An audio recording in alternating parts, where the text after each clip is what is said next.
ils finissent, la moitié de l'équipe finit complètement rôti, gérer tout. Et effectivement, il y a un problème de préparation physique. Hein. Pourquoi la semaine dernière aussi on ne fait pas sortir Kondogbia avant? Il aurait eu une autre solution au milieu plutôt que de se trouver avec un carton rouge.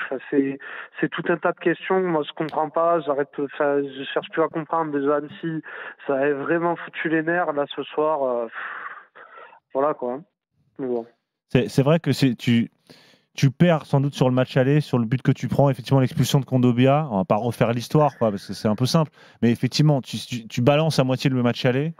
Et effectivement, tu prends pas ce but, tu es mieux sur le match retour. Et il est peut-être là la marge de progression toujours de nos clubs. C'est sur ces détails, c'est ces trucs, on se dit, bon, on va y arriver sur le match retour.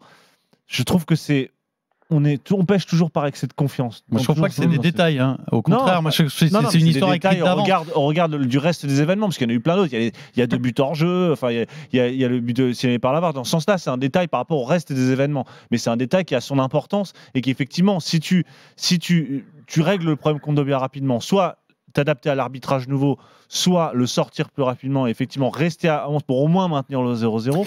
T'es mieux sur le match. Parce que ce soir, c'est clair qu'ils n'ont pas de chance. Le même match, ils peuvent le gagner 2-0 ou 3-1 en fonction des circonstances. En revanche, la semaine dernière, il n'y a pas de mystère. Hein. Ce match, ils l'ont perdu parce qu'ils n'étaient carrément pas prêts. C'est au match aller qu'ils le perdent. Là encore, ils ne sont pas prêts. Mais là, c'est beaucoup mieux. Dans le contenu. C'est mieux, mais ils ne sont pas prêts. Tu vois, physiquement, ils finissent pas le match, les gars. Tu sais, Gilbert, moi, dans tout ce match, ce qui m'a inquiété, on l'a vu ensemble, Pierre, et je te l'ai dit au début. Je lui dis attention, ça part très fort.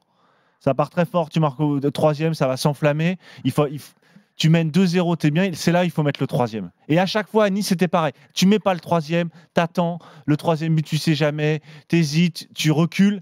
Et c'est là que tu remets l'adversaire en selle, alors que toi, tu as le match en main. Tu as des occasions, tu peux parfaitement. Tu appuies encore un petit coup et c'est terminé. Et terminé ce match, à la 60e, il est fini le match. Normalement, c'est comme ça. Mais c'est pour ça que j'ai insisté sur le deuxième point. Et tu as raison sur parce que Marcelino, il nous fait un truc classique, c'est-à-dire il veut sécuriser, un truc un peu plus défensif.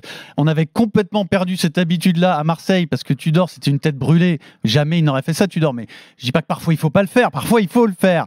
Moi, j'ai eu l'impression en direct que c'était pas du tout l'histoire de ce match. Je le redis, Marseille aurait dû les massacrer, c'est-à-dire les battre offensivement. 3-0, c'est terminé, il n'y a plus d'espoir. J'ai pas compris le choix de Marcelino et ça n'a pas fonctionné. Mais j'y reviens et je pense que j'aimerais avoir l'avis des auditeurs marseillais. Moi, il y a un point central à discuter ce soir, c'est quelle est la pertinence de la politique de Longoria. Il est excellent, ce mec. Il est excellent pour recruter, faire des coups. Il est malin. Tu sens qu'il sait manœuvrer dans le milieu du football à merveille. Il est comme un poisson dans l'eau là-dedans. Mais est-ce qu'il n'a pas, à l'intersaison, fait un péché d'orgueil de toujours tout changer?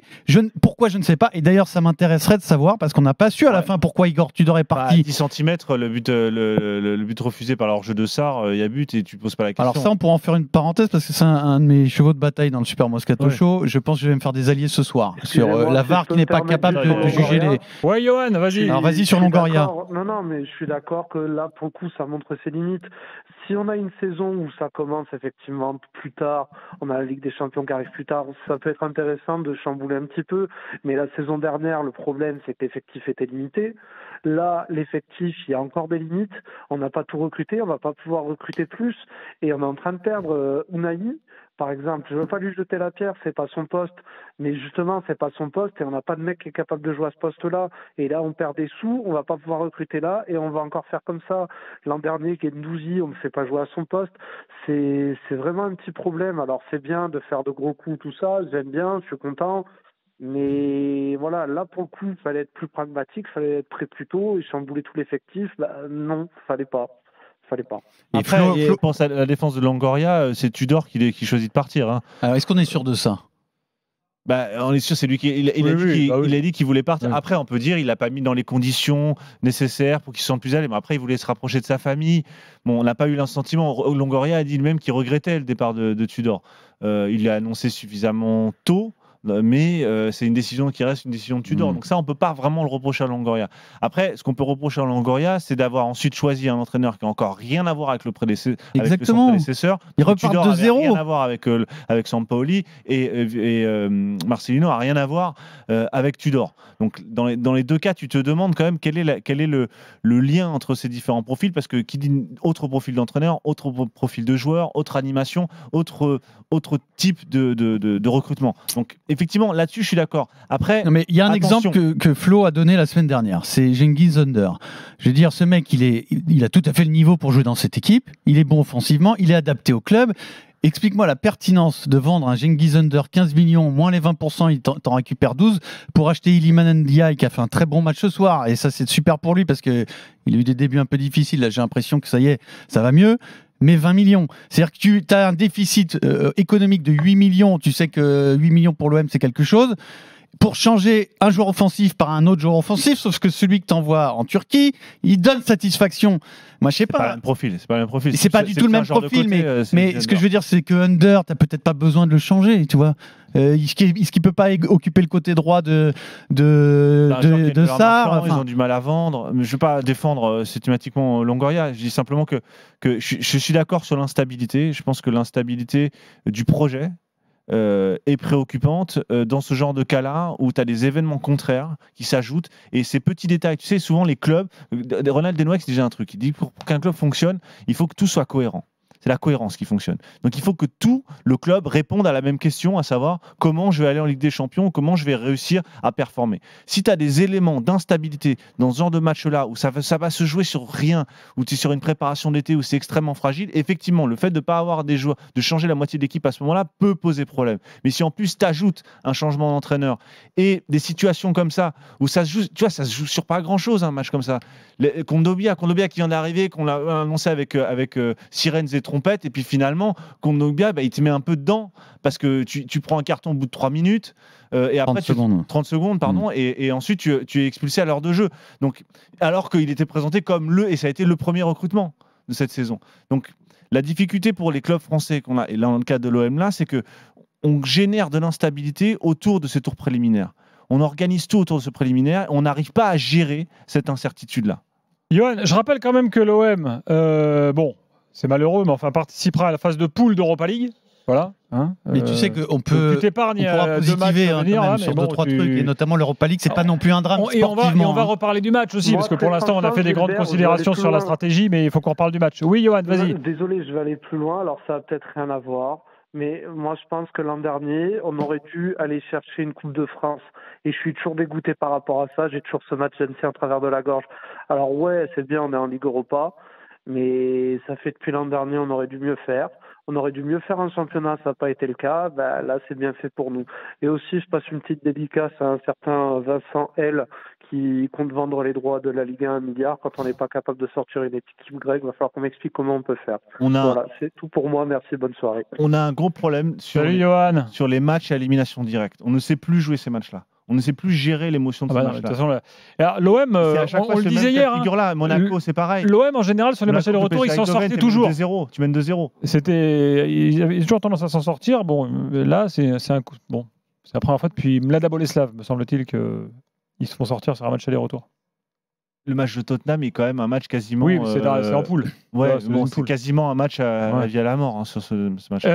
Garen est là au 32-16 avant qu'on reparle du match dans le détail. Salut Garen. Bonsoir tout le monde. Bonsoir Hubert. Bon, on est terriblement battus. J'ai l'impression que les années s'enchaînent et les scores se répètent, tout le temps déçu. Moi, j'ai 31 ans, et j'ai l'impression d'être toujours déçu, en fait. Et on le sentait venir, en fait. Les hors-jeux. Ah oui, exactement. Le penalty pas sifflé sur Guendouzi. Le penalty, pour moi, on peut le siffler, mais on peut ne pas le siffler. Déjà, l'arbitrage, pour moi, il est un peu. Pour moi, je sais pas. Pourtant, j'adore cet arbitre. Je disais avant le match, on fait un bon arbitre. Et finalement, je trouve qu'on est un peu lésé. Deuxièmement, par rapport à la chronologie de l'OM, encore une fois, je pense qu'on reprend la saison déjà trop tard. On reprend la saison avec un entraîneur, on le connaît, mais on ne sait pas ce qu'il veut mettre en place. Moi, quand je vois le match de l'OM, autant Tudor, je n'étais pas fan, mais au moins, je savais ce qu'il voulait mettre en place. Là, qu'est-ce qu'on fait ? Est-ce qu'on joue le contre ? Est-ce qu'on joue le jeu de possession ? Et tactiquement, je trouve que cette deuxième mi-temps, on a trop subi. Et en subissant trop, tu sais que tu n'es jamais à l'abri d'un penalty, d'un but, d'une frappe exceptionnelle. Et voilà, et encore une fois, on se fait punir. Et pourtant, en première, tactiquement, t'es bien. Hein. En première, tactiquement, t'es très bien. Ils ne jouent pas, ils ne sortent pas un ballon, les Grecs. Ok, mais les gars, c'est le Panathinaïkos. Heureusement qu'on fait une bonne première mi-temps. Chez nous, au Vélodrome, devant 70 000 personnes. Heureusement. C'est la moindre des choses. Mais qu'est-ce qui se passe pour débrancher comme ça, quoi, à partir de l'heure de jeu? Qu'est-ce qui se passe pour lâcher? Je comprends pas ce qui se passe. Ce qui se passe, c'est très simple. C'est tu rates tes occasions, physiquement, tu n'y es plus. Et puis en fait, c'est un enchaînement, c'est le foot. Enfin, et on était tous devant la télé au fur et à mesure du match, on a tous vu, on s'est tous dit, ça y est, ça commence à puer, et puis ça pue encore plus, ça pue plus, et puis voilà, puis ça termine. Gilbert, par rapport à ce que tu disais tout à l'heure, par rapport aux déclarations d'hier de l'entraîneur, moi je veux bien qu'il dit qu'il ne travaille pas les pénaltys, tout ça, mais comment il peut dire ça? Et ça, c'est sûr qu'il va le reprendre comme un boomerang, c'est sûr. Il fait rentrer Robin Blanco. Sur un iPad, tu vois qu'il montre un peu. Donc en fait, on travaille dans la catastrophe. Donc les pénaux, on ne les travaille pas la veille, mais on les travaille 5 minutes avant les tirs au but. Donc moi, je trouve que c'est magnifique. Rappelons que aucun club français n'a de coach de coup de pied arrêté, que c'est quelque chose qui est négligé, alors que dans tous les clubs anglais, il y en a. Exactement. Rappelons que c'est sur ces points-là. Maintenant, on pleure, mais tous ces gains marginaux-là, toutes ces choses qu'on refuse, ces économies de bout de chandelle qu'on fait pour aller gratter je ne sais combien de milliers d'euros quelque part, alors qu'il y a des compétences pour ça, et tous les autres clubs européens le font, et on le voit, les soirées de Coupe d'Europe se jouent sur ces matchs-là. Se joue sur ces phases de jeu-là. Flo Germain l'a raconté pendant la retransmission. En fait, Paul Lopez dit très ouvertement, moi sur les séances de tir au but, je suis nul. Voilà. Ouais. Donc je pense qu'il avait prévenu Marcelino en disant s'il y en a une, laisse progresser. Non mais c'est plutôt, c'est plutôt honnête. Et c'est plutôt honnête de sa part. On a le droit quand même à ce niveau-là de se dire bon, je vais essayer de progresser. Bien sûr.